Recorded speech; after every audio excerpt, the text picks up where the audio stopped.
Justice Minister said the government would not give in to the acts of intimidation after a wave of attack targeting the prisons across the country have surfaced.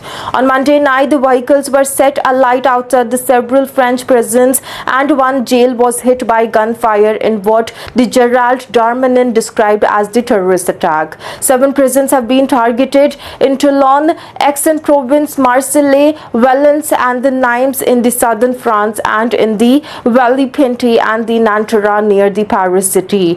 Darmanin also suggested that the attacks which began on Sunday were a response to the government's crackdown on the drug trafficking. France's anti-terrorism prosecutor's office has launched an investigation.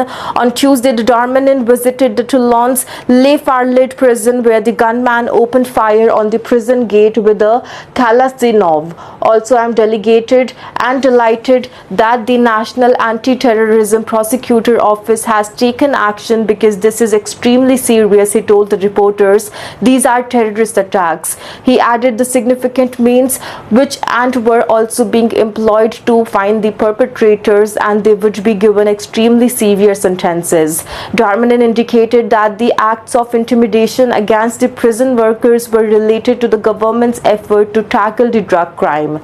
It might also be because we hit them with and where it hurts also they come back. Also, he said that for the first time in decades, France is taking extremely serious measure against these drug trafficking units. Also, earlier on Tuesday, Interior Minister Bruno said that the government's response must be relentless.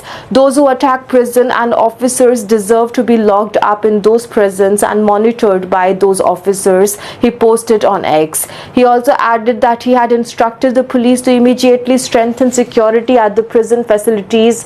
Also, the Prison Guard Union FO Justice also expressed its deepest concern and anger following the extremely serious attacks overnight.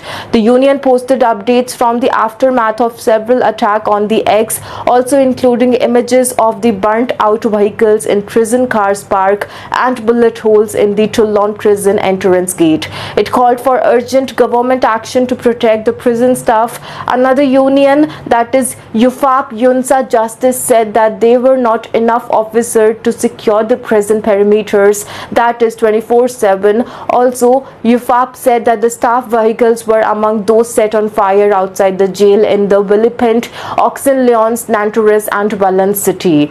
The union condemned the cowardly and heinous attack that aimed to terrorize and also embody the authority of the state. In Nancy, a prison officer was repeatedly threatened at their home, while in Marseille, an attempted arson attack targeted the prison officer's accommodation.